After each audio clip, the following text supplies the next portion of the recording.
Hello, I'm the Culture Genie. Today, the topic of this video is going to be something dear to the heart of most of us, the family, throughout the ages. Now, this is an extremely huge subject, and family structures can and have been widely different between cultures and certain periods. So this video is going to be a very broad and brief video in its overview. Exceptions to what I am talking about in this do exist, and there have also existed hybrid forms of the family types I will mention. Now, let us start at the beginning. We are in the Stone Age, looking at Stone Age societies. No, not those ones. Before the appearance of agriculture. Good. Now, that was what I wanted. يا إلهي بعض الأخيان سحر السفر عبر الزمان غير دقيق. Anyway, this was an age where mankind was forced to live off nature directly, through hunting wild animals and gathering eatable plants. In short, these are hunter-gatherer societies. This meant that due to the limits of food availability, family sizes were smaller than full-blown clan structures, where there are usually several generations and branches in one clan. Though hunter-gatherer family units were still bigger than the Western nuclear family of just parents and children, as more people means more success in hunting and in defending territory from other hunter-gatherer groups that might move in. These hunter-gatherer families would just contain the closest relatives within a couple of generations.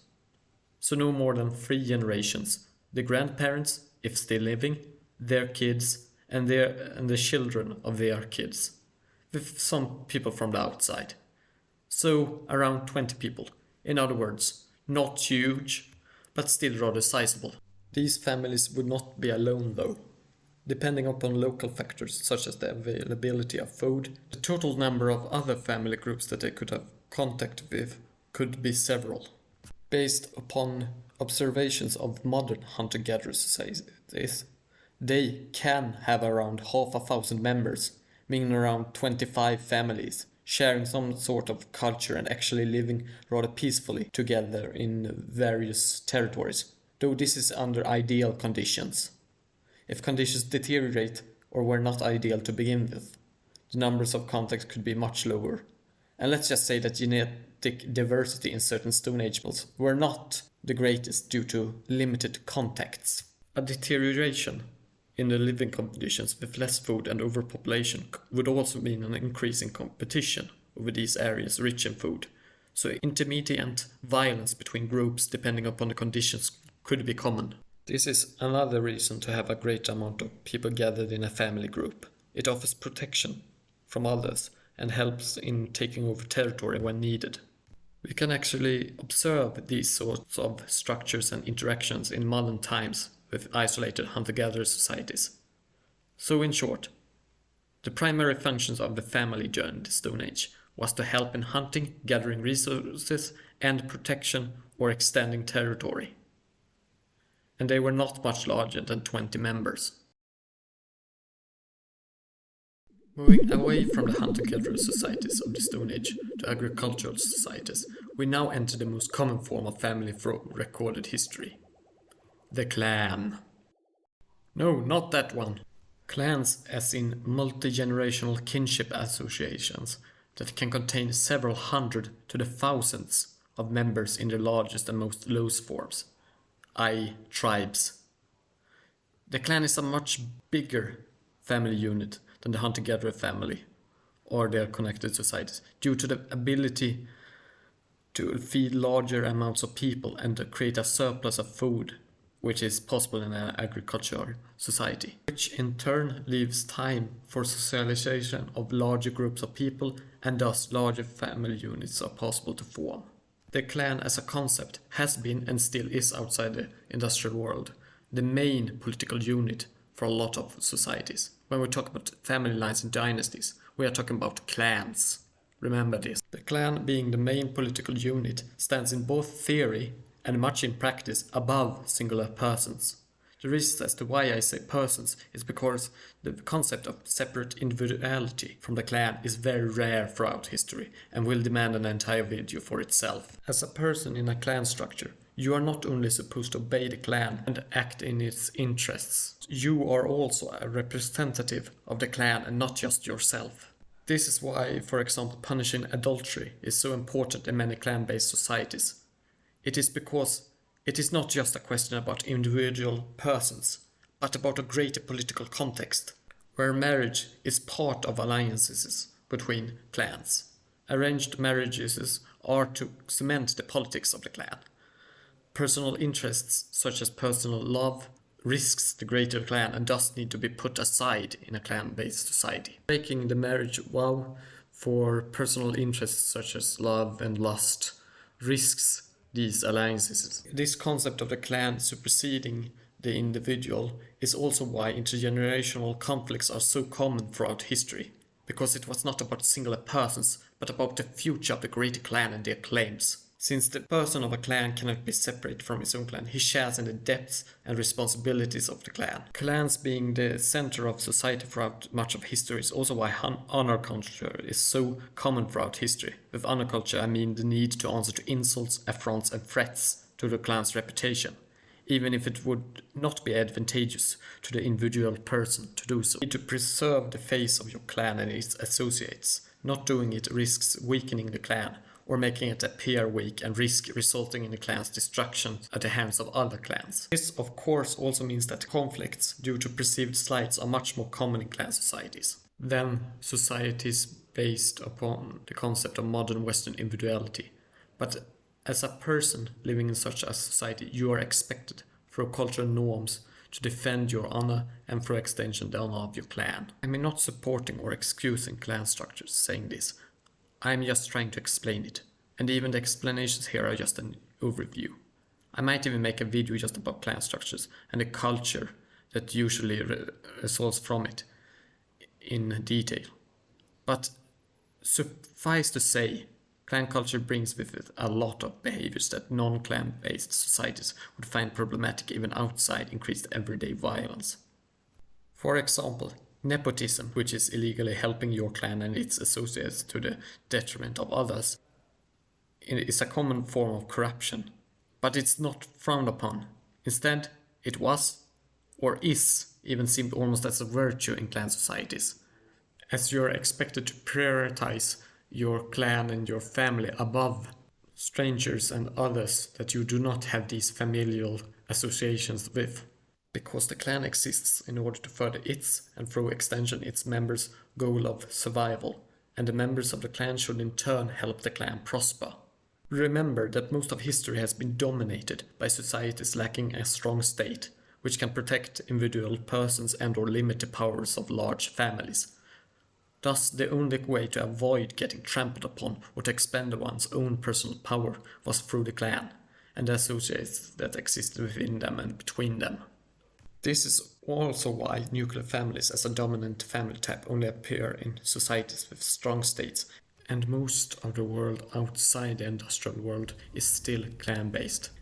The reason for the clan, which is the power structure of the great family, is to protect and advantage its members in a dangerous, unstable world.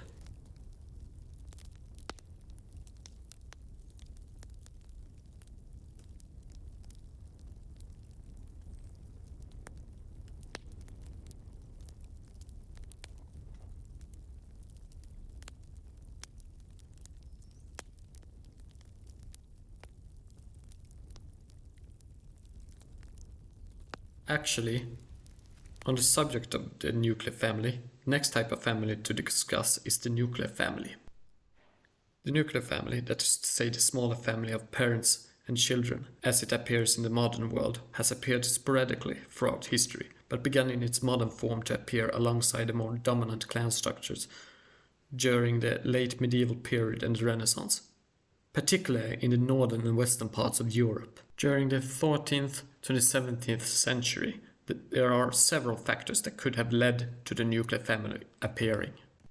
It is possible to notice a decrease in multi-generational homes, i.e. parents living with their kids or more generations back. Following the Black Death during the 14th century, there is a decrease of serfdom.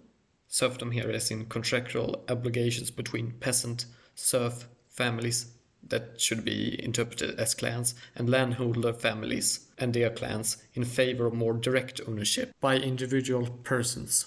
It is also possible to notice more codified law with a focus upon personal responsibility and agency rather than intergenerational obligations and responsibilities. There are also more formalized types of clan structures in the form of standardized nobility, which only recognized certain families as being nobles, which could have led to the discrediting of clan structures among the richer peasantry and non-noble households, as a lot of privileges disappeared. Another factor is the Christian theological developments due to the power struggles between familial politics and the church. In these we can see a glorification of simpler households as the ideal, for example the description of the ideal household in Martin Luther's "No, not that one, this one, yes, this one" doctrinal book Der kleine Katechismus actually describes a smaller nuclear household as being the ideal. This could have been implemented in order to weaken certain clan structures due to various political aims. We can also notice the strengthening of central power and the beginning of modern states during this period. These states actually have the power to protect persons and private property, which means you no longer have to rely only upon your extended family and their connections to protect you. The reasons could be many. But for a long time, nuclear families lived alongside strong clan structures in Europe. In fact, it was not until the beginning of the early industrialization and Enlightenment during the 18th century, with the parallel development of strong states, that the nuclear family was beginning to become the dominant form of family in the European world. And even then, remnants of the past clan structures such as royal lines remained in power until the 20th century. You know, World War I and all the royal families that ruled the various empires in Central Europe. Today, the Western world is so dominated by the nuclear family as the dominant family type, to the extent that the classical clan structures of the past are almost completely gone and forgotten. Of course, there does exist exceptions, such as Italy and Albania with the various clan families, and some royal and noble families will still cling to the old ways and ceremonial ways. But I'm speaking generally here. The nuclear family has dominated to such a degree that when you hear conservatives in the West talk about going back to the traditional family, it is often this type of family that they envision, not the clan structures of old. And now it might be time to discuss what we might see in the modern world, or what we are currently seeing in the world with regard to family structures. Today in the West we can see a tendency towards single-parent homes, which though not unheard of in the past due to loss of life, was rarer, and it was even rarer to be the case of divorce and willful absence of one parent. The modern welfare state after World War II, with its various benefits, have made it possible to remain alone and raise children. I will make a prediction about modern life and how the family is going to develop, at least in the West. But take this with a truckload of salt, as large-scale predictions based upon the past have not always had the best track record, though I still think that history can be useful to learn from and predict some things. I think that it is possible that maybe we will see a long period where single-parent families are a common sight, together with the older nuclear families, at least in the Western industrialized world. And this is at least for as long as there exist strong states that sustain the structures necessary for both single-parent and nuclear households. If strong centralized states collapse, then I think that these family structures will also collapse. But the existence of the single-parent household and the nuclear household could be a phenomenon that is not dependent upon the state, but rather due to norms in society, though I doubt it, and time will tell if I'm right or wrong. Because sooner or later, even the strongest states collapse eventually. Now I have gone through a couple of family structures that have been common throughout history. and thus might be of importance when considering historical events and how people understood the world in the past. Hopefully, this brief overview of the types of families common throughout history have been informative, and hopefully you enjoyed it.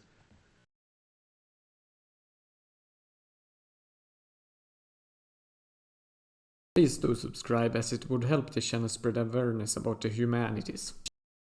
اشترك بالقناة من فضلكم.